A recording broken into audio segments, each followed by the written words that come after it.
भारतातील 140 कोटी जनतेपैकी 8 कोटीच्या आसपासच फक्त टॅक्स भरणारे लोक आहेत. अर्थात ही माहिती आहे 2019ची 20ची, जी नुकतीच संसदेमध्ये मांडली गेली होती. तसं पाहिलं तर टॅक्स सगळेजणच देत असतात, परंतु या ठिकाणी सांगितलेला मी आकडा जो आहे तो आहे इन्कम टॅक्सच्या संदर्भातला.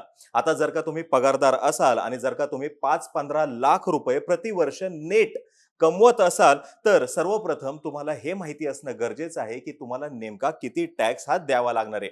यासोबतच टॅक्स कसा वाचवायचा आहे हे सुद्धा तुम्ही लक्षात घेणं गरजेचं आहे. आज आपल्या एपिसोडमध्ये आपण माहिती घेणार आहोत की तुम्ही कायदेशीररित्या टॅक्स कसा वाचवू शकता. याचे 10 मार्ग मी तुम्हाला सांगणार आहे. अर्थातच इन्कम टॅक्स विषयी मी तुम्हाला सांगणार आहे. यासोबतच प्रत्यक्ष कर आणि अप्रत्यक्ष कर म्हणजे काय हे सुद्धा थोडक्यामध्ये समजून घेण्याचा आज प्रयत्न करूयात. नमस्कार, मी अरुणराज जाधव बोल व्हिडिओवरती तुम्हा सर्वांचं अगदी मनापासून स्वागत करतो. आता तुम्ही म्हणाल की मध्येच हा विषय का आला, तर बघा, मार्च एंडच्या आधी ह्या 10 गोष्टी करा असा एक एपिसोड आपण बनवलेला होता आणि त्याच्यातला पहिला मुद्दा कोणता होता, तर तो होता की तुम्ही इन्व्हेस्टमेंट करायला हवी, तर ती टॅक्स वाचवण्यासाठी. आता नवीन आर्थिक वर्षाचं 1 महिना संपलेला आहे आणि हा महिना संपता संपता मागच्या वेळेस सांगितलेल्या गोष्टी परत एकदा तुम्हाला सांगण्याचा प्रयत्न करतोय आणि हा एक तुमच्यासाठीचा रिमाइंडर. तर मी तुम्हाला सांगणार आहे 10 गोष्टी ज्याच्यामुळे तुम्ही कायदेशीररित्या तुमचा टॅक्स जो आहे तो वाचवू शकता. आता बघा, जन्माला आलेलो आहोत तर 2 गोष्टी या अटळ आहेत. सर्वप्रथम म्हणजे काय, जन्माला आलोय तर मृत्यू हा होणारच आहे आणि क्रमांक 2, तुम्हाला टॅक्स हा भरावा लागणारच आहे. मग तो टॅक्स कोणताही असेल, प्रत्यक्ष असू शकतो किंवा अप्रत्यक्ष असू शकतो. ऑप्शन नाही, तुम्ही काहीही करा, तुम्हाला टॅक्स हा भरावाच लागणार आहे. तुम्ही कितीही ताकद लावली तरी देखील टॅक्स भरण्यापासून तुम्ही वाचू शकत नाही. आता प्रत्यक्ष कर म्हणजे काय, जो तुम्हाला स्वतः भरावा लागतो, जो तुम्ही दुसऱ्यावरती ढकलू शकत नाही. अगदी तुमची कोणाबरोबरही कितीही घसटन जरी असली तरी देखील तुम्ही त्या व्यक्तीला सांगू शकत नाही की माझा हा असा असा टॅक्स तू भर. अर्थातच मी या ठिकाणी बोलतोय इन्कम टॅक्स विषयी. याच्यामुळे इन्कम टॅक्स हा प्रत्यक्ष कर आहे, जो तुम्ही दुसऱ्यावरती ढकलू शकत नाही. नंतर अप्रत्यक्ष कर. अप्रत्यक्ष कर कशाला म्हणाल, जो तुम्ही दुसऱ्यावरती ढकलू शकता. अर्थातच इथे गोष्ट मी करतोय ती जीएसटीची. तुम्ही हॉटेलमध्ये गेलात, हॉटेलमधून निघताना तुम्हाला बिल भेटतं आणि त्या बिलामध्ये खाली आकडा असतो तो जीएसटी संदर्भातला.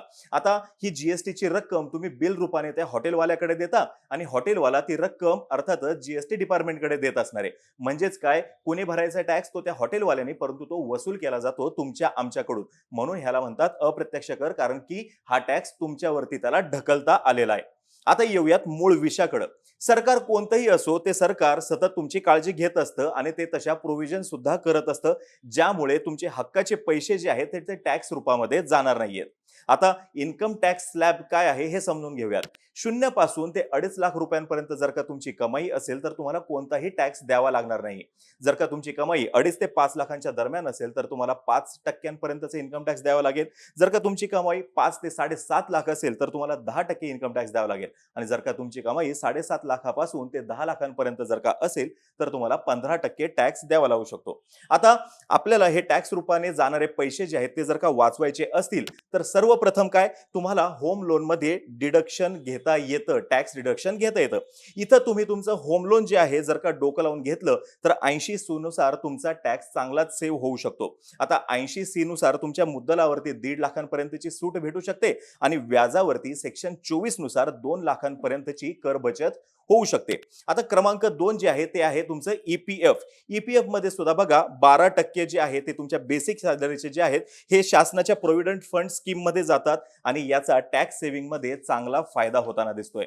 पब्लिक प्रॉव्हिडंट फंड जे आहे इथे देखील गव्हर्नमेंटचं बॅकिंग असणारं इन्व्हेस्टमेंट आहे. इथं 15 वर्षापर्यंत लॉक इन असू शकतं आणि यातला फंड जो आहे तुम्ही तुमच्या गरजेनुसार 7 वर्षांनी वापरू शकता आणि याच्यातल्या गुंतवणुकीवरती चांगलं व्याज सुद्धा भेटतं आणि टॅक्स सेव्हिंग अर्थातच या ठिकाणी होणार आहे.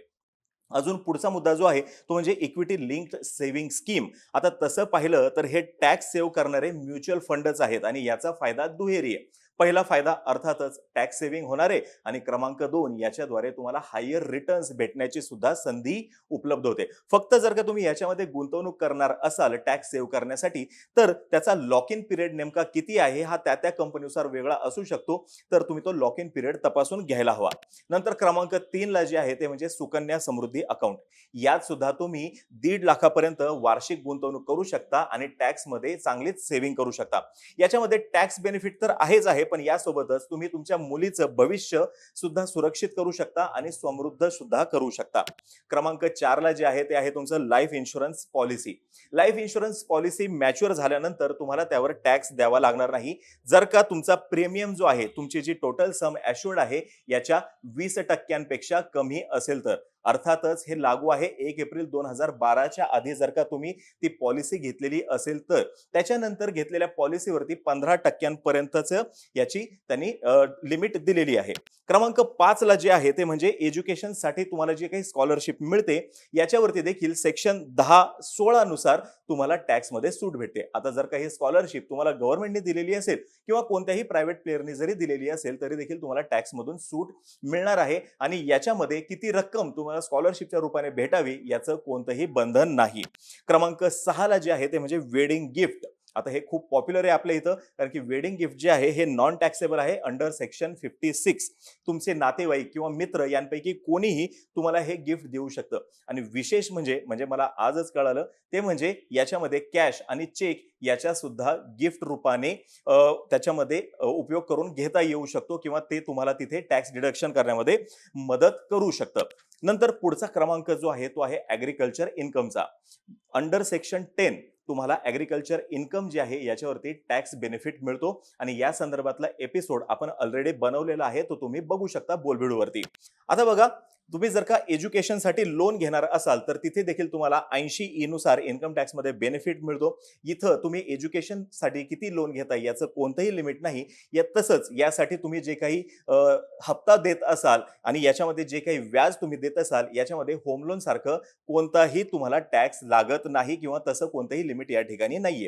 यासोबतच सिनियर सिटीजन्स जे आहेत यांच्यासाठी घेतलेला जो हेल्थ इन्शुरन्सचा प्लॅन असेल याच्यावरती तुम्हाला चांगला टॅक्स बेनिफिट मिळू शकतो. म्हणजे अर्थातच मी इथं बोलतोय, तुम्ही जर का तुमचे आई वडील यांच्यासाठी हेल्थ इन्शुरन्स प्लॅन घेणार असाल तर त्याचा तुम्ही तुमच्या टॅक्ससाठी बेनिफिट नक्कीच घेऊ शकता.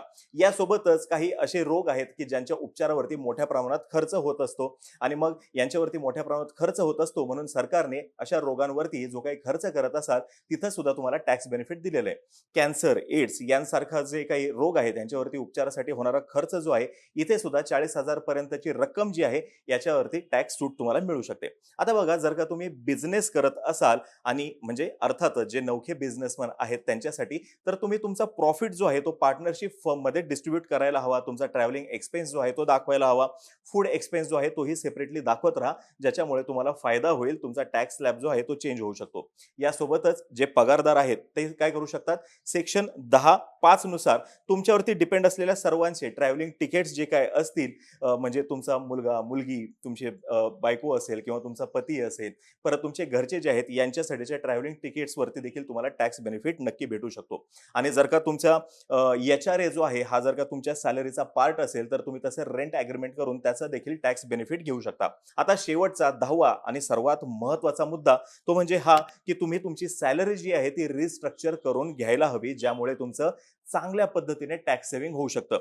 मग ह्याच्यामध्ये तुमचं HRA, पर्सनॅलिटी डेव्हलपमेंटसाठी इतकी रक्कम, मेडिकल ट्रीटमेंटसाठी इतकी रक्कम, तुमच्या टेलिफोनसाठी इतकी रक्कम, युनिफॉर्मसाठी इतकं, असे वेगवेगळे तुम्ही त्याच्यामध्ये रक्कम करून तुमची ग्रॉस सॅलरी बनवू शकता. आणि हे अर्थातच तुम्ही तुमच्या HRला जर का सांगितलं तर ते त्या पद्धतीने बनवून देतील आणि त्याचा तुम्हाला तुमचा टॅक्स वाचवण्यामध्ये अगदी कायदेशीररित्या मदत होऊ शकते.